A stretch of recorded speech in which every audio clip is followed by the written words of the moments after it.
special edition of Food Friday. We're back in my kitchen, but I have an even more special guest than Louie. Everybody say hi to Andrea. Hi, guys. So tell us what we're doing today. Today we're going to do a what's in your pantry. So you can always find something to eat if you have the right stuff in your pantry.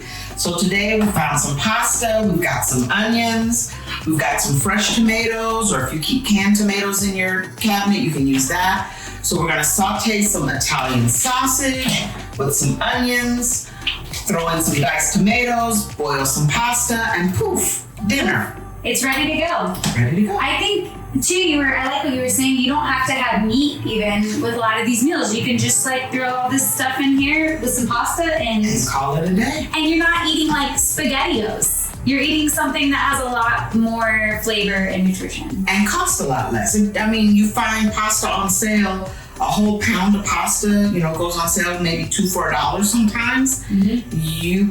You know, especially if it's just two of you in the house, you might not even eat a whole pasta. You can have that for a couple nights too. Totally. So all of you guys going off to college, you don't have to eat ramen and SpaghettiOs every night. Nope. Listen to Andrea. Okay, so what do you want me to do now? Okay, so the first thing we need to do is chop some onions. So let's dice up some onions. Perfect. Now, for our viewers at home, what is the best way to chop up an onion? I like to cut, so if you think of the onion as a world, think of the equator, which goes around, and then think of the north and south poles. So I cut through the poles, which cuts through the root, and it allows the onion to kind of stay together better. So the first thing I do is cut it in half through the poles. And then you're gonna lay it on its side. And then I cut planks this way, and then I cut lines vertically. I can do that. And do you peel this first here? Yeah, peel it first. There we go. For all of you who haven't cooked at all at home, you gotta peel the skin off. Okay. And then once you cut horizontal planks and then vertical logs, as I call it, then you cut across and it'll become diced. And then the key is, if you keep that, when you cut through the poles, if you keep that root section on, it holds the onion together while you're trying to do all these other cuts. So like this is the plank? That's the plank. Now, so you're going to cut your fingers. Yeah, so I got to be careful. Andrea's teaching you. So what you do when you're cutting your planks, instead of putting your fingers on top of, so instead of putting your fingers on top of the onion like that, hold it like this, so that when you take your knife and you're cutting your planks, your fingers look at that are out of the way. And then when you do this one, always keep your thumb tucked, and then you can go this way and cut the logs, as I call them. And then once you get that done, you're just gonna cut across and you'll have cute little squares of onion. So we got our this way, and now we're gonna go this way.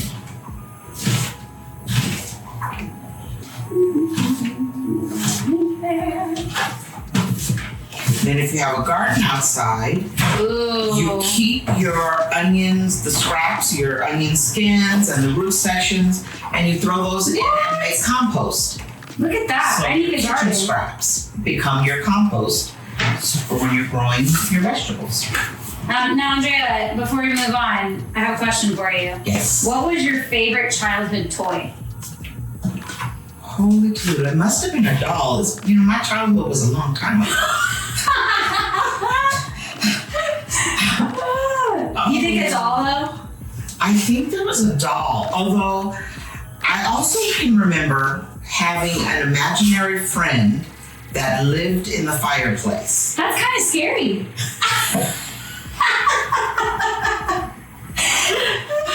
But those, if I think back, one of the dolls, I used to comb her hair and do all that stuff, but I was never a huge doll person. Okay. But I probably had a couple dolls that I played with regularly, and we play with the girl next door. Yeah. But that's awesome. I love that. Okay, what's next?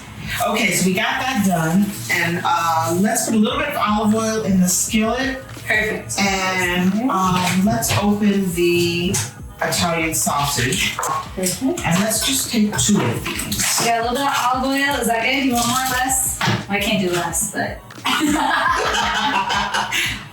Probably just 1 more work, as I call it around the world. Yes. Perfect. Good. Olive oil. That's a cute container. Isn't that fun? Amazon. I have bottles that I have, water bottles or old bottles of olive oil that I've had. And then you get like the pours that they use, the spigots that you use like at a bar. Yeah. And you plug those in. Yeah. And they sell them here. And then you can have pretty oil in pretty bottles. I love it. So. Okay. All right, so this is gonna heat up. We're gonna start with our Italian sausage. Okay. And we're really just going to, it doesn't have to be fancy. We're just gonna take this out of the casing and toss it in the pan in little bits. Perfect. This is something I learned when I was like a young adult, because my mom always used hamburger meat. Mm-hmm. Sausage is way better. So you can just buy like... Yeah, you buy the Italian sausage. And then the casing that's on it, you can either cut it and I always squish and twist. All right, squish and twist. Love it. And then you just break that up into whatever bite-sized pieces you want. Delicious. Sausage casing. Just 2 or 3 depending on how meaty you want it. Perfect. Okay, and then what is next? So once this gets going, you're gonna break that up in the skillet so that it's kind of like ground meat in the skillet. And then when it's about halfway through, we'll throw in the onions. Okay. Where our water, we're gonna need to get, our water's almost boiling, so we'll need to get some pasta on soon. Make sure you wash your hands when you touch raw meat. Make sure you wash your hands. That's disgusting if you don't. I know.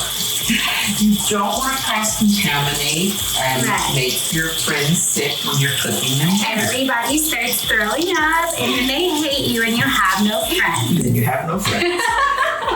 Okay, do you want a wooden spoon? Or what do you use? I usually use a wooden spoon. Okay. Or a spatula, something like that. That work? Yeah, this will work. And basically, you're just going to, is this on? I don't think this is on, is it? No, you're very helps if you turn on the skillet. It would help if the skillet, But basically, I just use the spatula or spoon or whatever. If you've got a fork, this one doesn't have to be fancy. You just want to break it up and so it's in bits and pieces. And if you like it really small, you can make it really small. If you like it chunky, you can leave them in big chunks and have it chunky. That part is up to you. So once this starts to brown, then we'll add the onions because this is going to take longer to cook than the onions. Because I think I usually do my vegetables after, but onions I tend to put in first. But they get like soggy. So. Well, this one they'll get. I don't want them to burn. Okay. I don't want the onions to burn, so that's why I put those in first. This would be good if you had garlic, fresh garlic. You could. I do have some. Oh, grab. We're gonna have the garlic. Grab some fresh garlic. So, because you can never have too much onion and garlic. I agree. I cheat with my garlic though. I have peeled garlic. I have peeled garlic. And I keep it I usually have it in the freezer. See, I need to probably put mine in the freezer because mine starts to do this and it's not as good. Yeah, I actually buy it at Costco in a big bag. I put a big bag in the freezer and then I just take out a couple cloves as I need them. It's much easier, see? It is much easier. Now, I am also growing garlic. You're growing it? Andrea has the coolest garden, you guys. Oh. This is the cheat for how to get garlic cooked and chopped up quickly. What? How'd you just do that? You take the knife and turn it on its side and just smash it. Parental discretion is advised. And then you just take the knife and run through it. Wow. And it's already chopped up. That is amazing. I'll let you do the last piece. Okay, I'm gonna try it. Okay. Do it first. Love it. Okay, Andrea, here's a funny question. Who is your middle school crush? Ricky Parnell. She knew the answer to that so quick. I didn't have very many. So Middle school would have been like 7th and 8th grade, right? Yeah. So 8th grade was Ricky Parnell. Okay. He had a twin brother, Randy, and my best friend Barbara was dating Randy. Oh my! For all that it was. I love that. Which basically means you get to hold hands on the schoolyard. Yeah, totally. Because my dad would not allow me to date until I was 17. I got my finger. Her knives are so much sharper than mine. Didn't you just cut your finger? I barely cut it. It's like a paper cut. We're good. I got nervous. I'm in the kitchen with a professional, you guys. All right, we're gonna throw in. How's your onions and garlic looking? They look good, I think. All right, let's throw in the onions and garlic. Okay. Let's turn the heat down on this just a little bit. Down is left or right? Right. It's down. That's up. That's left. Yeah. All right. You basically just need a medium heat on it. I think that's the biggest problem in the kitchen a lot of times. We go too high. We have too high a heat. Yeah. And you can get the garlic in there too. And then we tend to I feel like we always overcook all of our food because we're afraid we're not cooking enough. And everything just doesn't taste good. When you take culinary classes, you find that the temperature that something has to be at is way lower. Not as high as most people think. Totally. And that it doesn't take as much to kill germs. Yeah. Usually, people are like, oh, if it's rare, you can't eat it. Right. But you literally only have to bring the temperature up and hold it there for, I think it's something like 20 or 30 seconds. Yeah. Huh. It's not long. It's I have to look in the book. I can't remember. I've gotten a lot better over, in my adult life at, knowing temperatures and how long to cook things. But it takes time. So if you're just learning to cook, don't get discouraged and be like, I can't cook this because I'm afraid it's going to be overdone or it's going to not be done enough. Just keep doing it. You get better at it. You really do. Sydney's like, I don't cook like you. It's like, dude, I've been cooking for 40 years. And you've been living for 20. Yeah. So as you just can't be afraid in the kitchen. Yeah. Try new stuff. Ooh, we got boiling water. Salt your water. Perfect, I'll do that. And when you're making pasta, your water should be fairly salty because you don't have a lot of opportunity to flavor starches. Okay. So when you're boiling pasta, they tell you to do it. Now, Corey in the kitchen puts herbs in his pasta water and boils it with herbs. And you feel like you can really taste that? And it just kind of adds a little bit of flavor to the pasta. That's so awesome. I love that. Okay, now give us a rule of thumb for how much pasta we need. Okay, usually I cheat and use the box that's already measured. But usually like that? Is that a serving? That's probably going to be two servings. Okay. So if you're holding your spaghetti pasta, you do a little thing, that's like 2 servings of pasta. 2 servings of pasta. And it feels like it's not that much, but once it's cooked, it's going to be a lot. And if you want leftovers, then you put a little bit of extra in. Oh, we can do a little extra. Why not? It's just a matter. So when I cook, I very rarely cook for one meal at a time, even if it's just Greg and I in the house. Usually I cook with the idea that I'm going to have something left over and I won't have to cook tomorrow.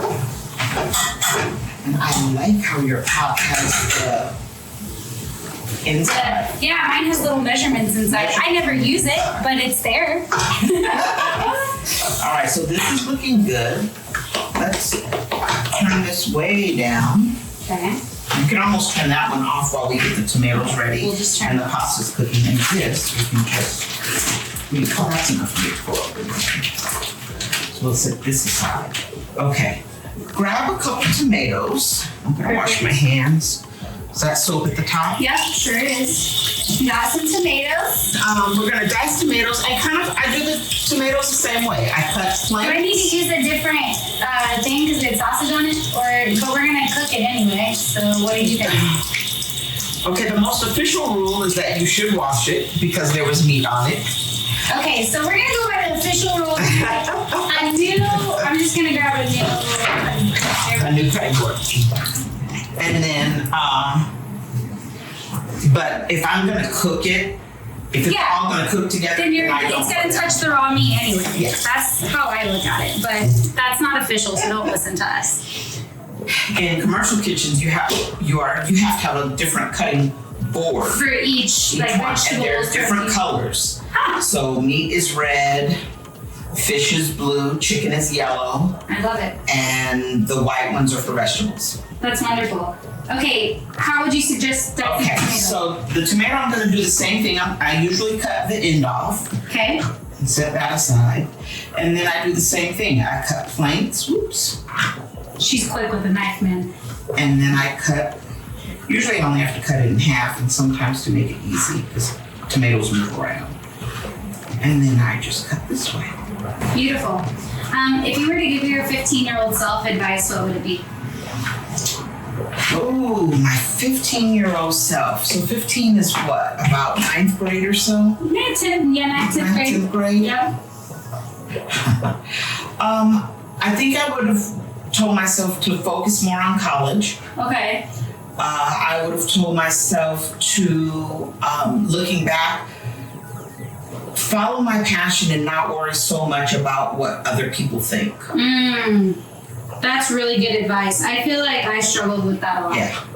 I wasn't very popular, and so I struggled with making sure that people liked me. Okay, yeah, that's very much my personality type.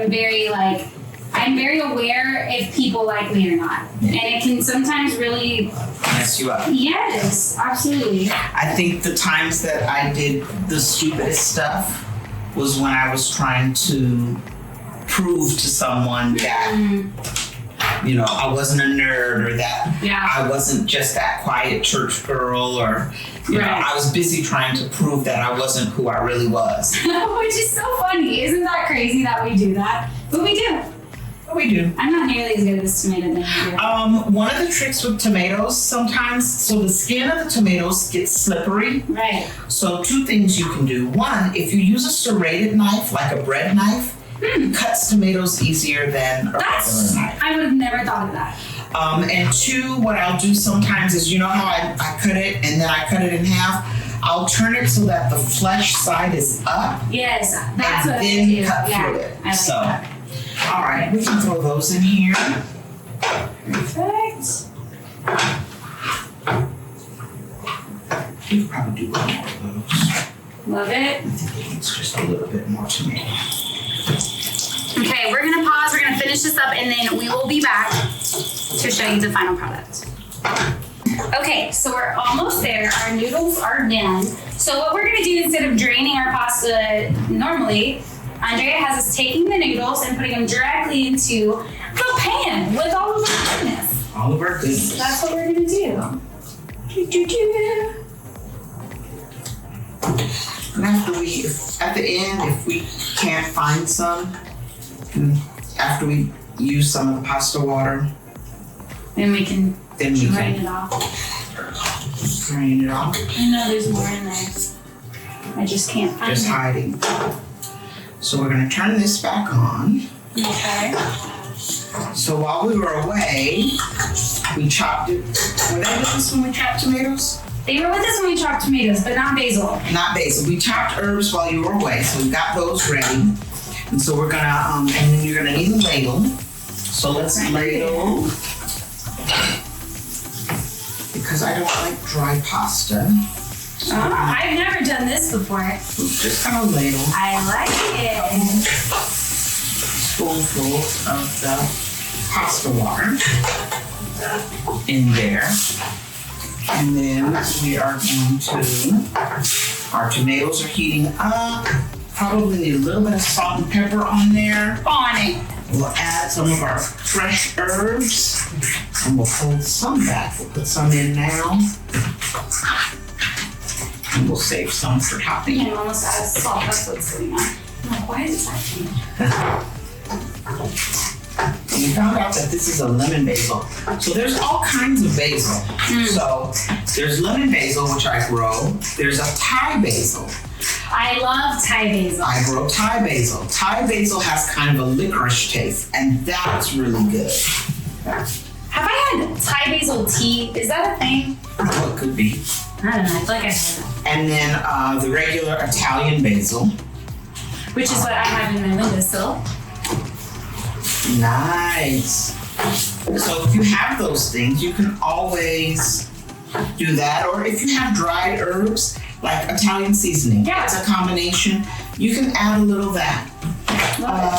We are going to grate some Parmesan in there. So you put that pasta water in. Now, what side would you advise everyone to use on your box grater for your cheese? It depends on what you're doing. So we want this. We want this to be melt into everything nicely. So to make the job easier, use the smaller side. So you have a zester, you won't want to use that. That's for things. You won't use a huge one, the slicer. She's saying for this, we're gonna use the smallest side. Yep. And then one of the things that I also do with my Parmesan, if I want pretty curls, I use a potato peeler. You can shave your Parmesan. Cheese. Shave your can cheese. be in spirals. Beautiful. Pretty little spirals. Oh, that looks incredible. Cheese makes everything better, you guys. Get in there. I love it. So let's start with that. Stir that around. How long have you been in Shepherd Youth, Andrea?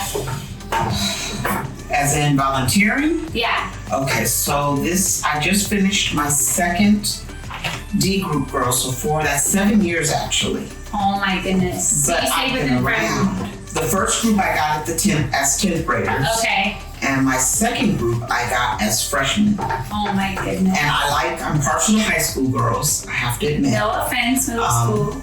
And you guys will get me when you get to high school. I like the high school girls just because I can talk to them about. You feel like you relate to them. And yeah, we can talk. Candidly. Yes, we can talk about stuff, that may not be appropriate to talk about at a middle school stage. And so I really enjoy that. Yeah, that's fun. I really, really enjoy that. She's our all-star volunteer, you guys. All right, so now we need Miss Brianne for you to taste this and see if we need to adjust. My favorite part. But if you look, see how when we put Parmesan in that starchy water, it kind of made a thicken the sauce. I'm into that. I've never done something quite like this, to be honest. It has to taste good, so we may need to add some more salt and pepper and things like that. We may need to add some more Italian herbs. When you're cooking, taste as you go and figure out, what you like and what kind of flavors you like. That's a good point. Like, if it tastes good to you, you're not doing it wrong. You're not doing it wrong. Some people like things more salty. Some people like things with very little salt. Yeah. Some people like big herb flavors. Yeah. Some people like subtle herb. What do you like? Right. Cooking is about what you like. It's an art form. And you make it your own. I'm going to turn this on. Love it. I mean, it tastes pretty good. I might add a little bit of salt. Okay. I'm a salt girl. But I think we're doing pretty well. And then when you put it on your plate, you're gonna sprinkle a few more herbs on top, and maybe shave and put a little curl of Parmesan cheese on top. I love it. And then you're good to go. We'll show you the final product, but Andrea, this is wonderful. Thanks for joining us. What's in your pantry? I forgot to show you the final thing because I was eating it. It was a lot prettier before I started eating it, but it's too good. So I'm just gonna keep eating it. Thanks for joining us.